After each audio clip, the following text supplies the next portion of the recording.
as I have for the past 8 years, to represent your varied and important views.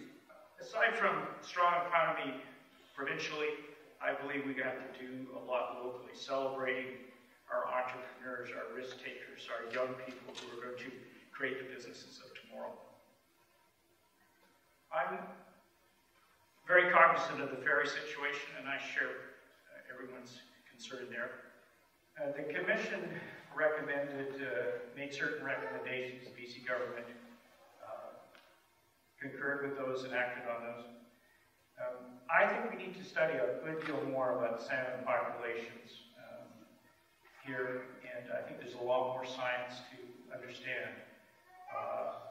Historically, the salmon stocks have gone up and down, and the archaeologists know this. But we have a great deal to learn about the Earth's oceans and the plankton and everything that's in it.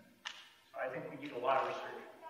And I'd say that with the salmon farm circumstances, we know that there is enough science to tell us that the migratory routes should be free of fish farms because of the danger they pose.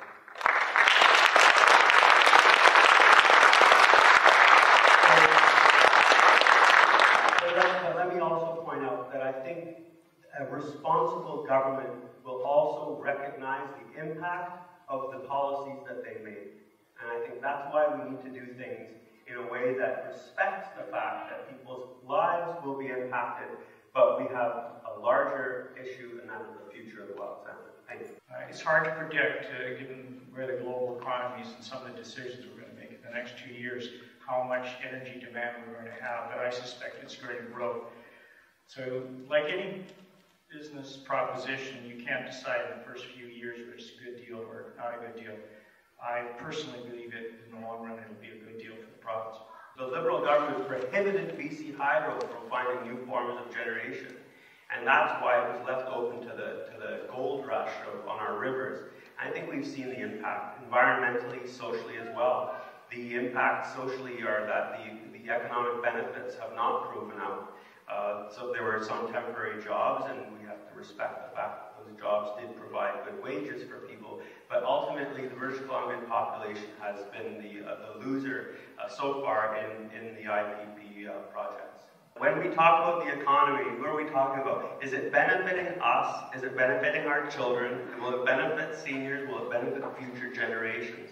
We need to look at everything in a much more holistic way. I put a lot of emphasis on the economy because I believe that ultimately that's how we're going to pay for the hospitals and the schools and all the things that we want, the social objectives that we want.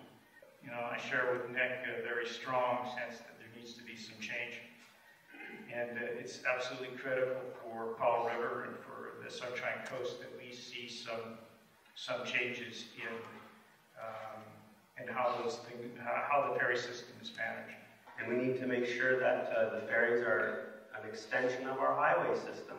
Clearly, the system that the Liberal government tried to implement was to insulate them from the decisions that were made that impacted the public. I don't mind being a decision maker that has a direct impact on the people that I'm responsible for providing policy for. I don't need insulation.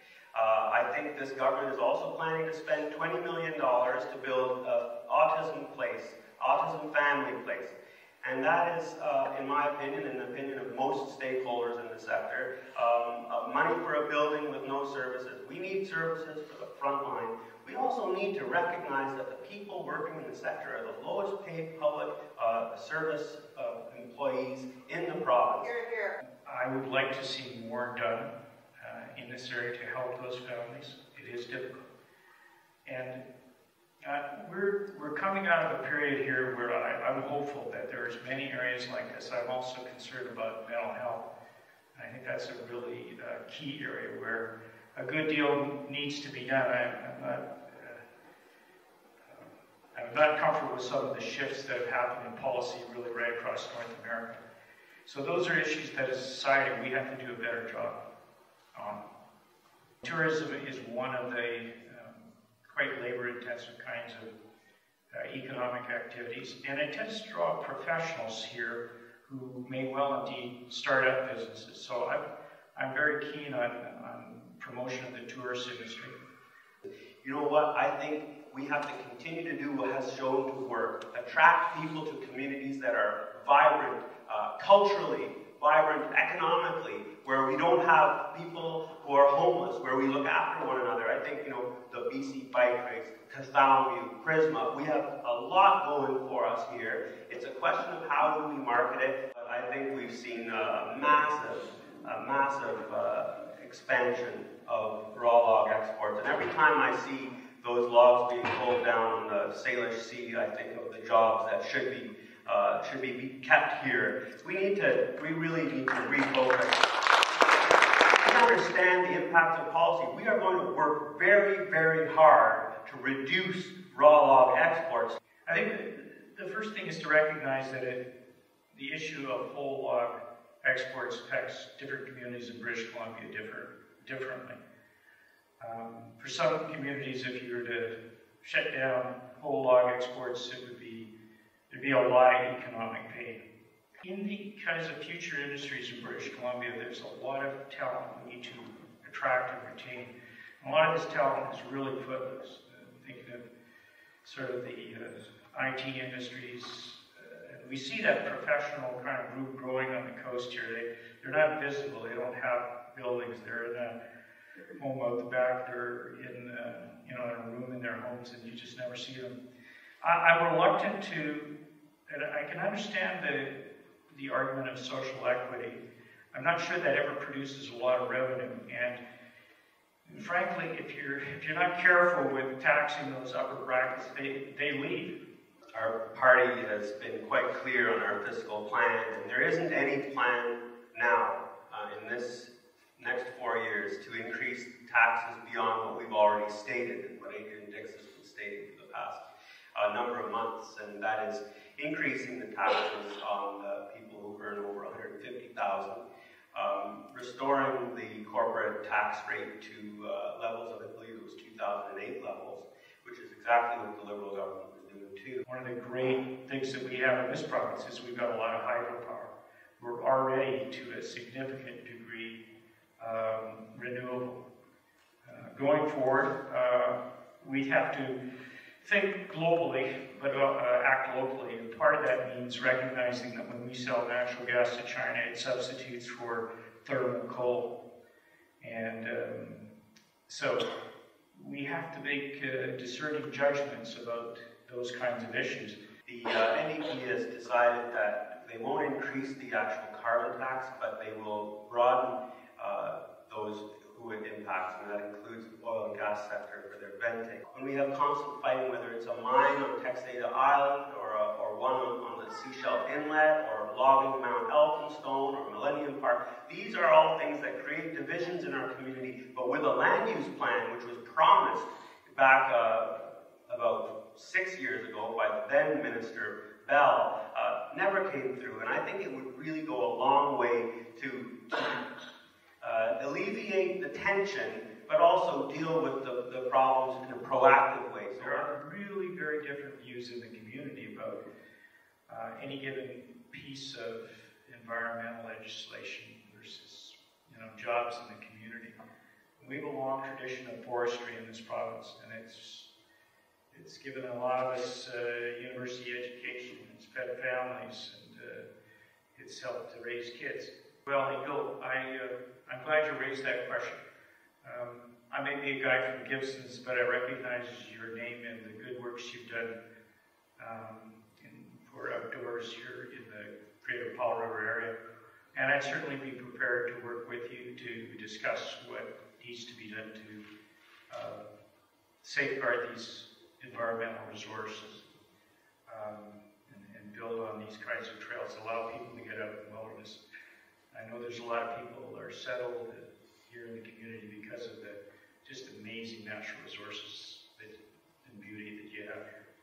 I believe local communities should have much more say over the local resources. There was a time when the benefits of our forest industry were accrued in the community from which they came. And I think we've lost touch with that. We're sort of almost like the place that gets exploited and then the money goes somewhere else. We need to protect the canoe route. We need to protect other important assets of the community.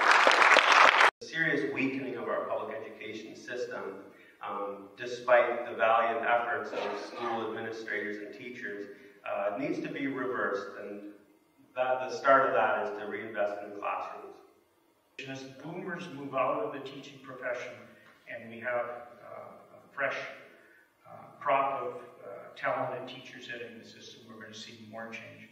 I think we have to take the long-term view of how we integrate the human elements and the technology elements to, in fact, achieve better results, to kick it up a notch. Well, it was asked directly last night, would we eliminate the MSP, and we said no.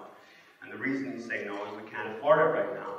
But it's one of those regressive taxes that I would love to see eliminated, because no other province does that. No other province forces everyone to pay the same flat rate for medical services. And sure, there are some lower income people who are exempted from that, but it's exactly a definition of regressive taxation. I am reluctant to raise the taxes in this province, and I'm reluctant to increase the debt. And I think we have to be careful what we're doing with expenditures. There are areas where we can, in fact, innovate and make savings, and I hope in those kinds of areas. And there's a little bit more for legal aid. The importance of legal aid has been raised regularly by Leonard Crowe, someone who does practice law and who recognizes the impact that the cuts have had on families. And I know Maggie's worked in legal aid, and obviously I work with Maggie, and the issue is clear when we see constituents coming to us desperate for some assistance, and we are unfortunately in many cases, except for our expertise, unable to provide them with the representation they need. So it's something that has to be worked on. It's not something that we can just wait for better times in order to address. We need to be leaders in personalized education. And I think that can happen, that will happen, and it's going to be a global thing, and it's going to involve the internet and the use of machine intelligence on a scale we haven't seen before. I encourage you to start thinking about those future issues.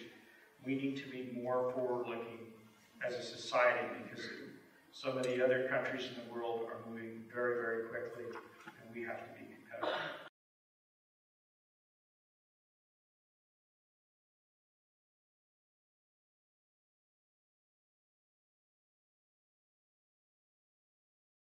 We have important, fundamental issues in this province that need to be addressed.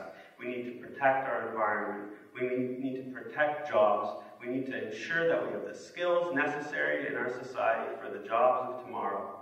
We need to ensure that families are supported, that young families, that children living in poverty are not left to wither.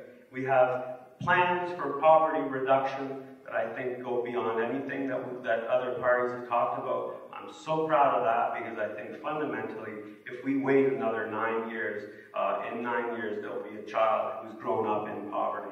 If we can do things to address poverty and inequality in this province, it's our chance to do that. I hope you agree with me, it's time for change for the better.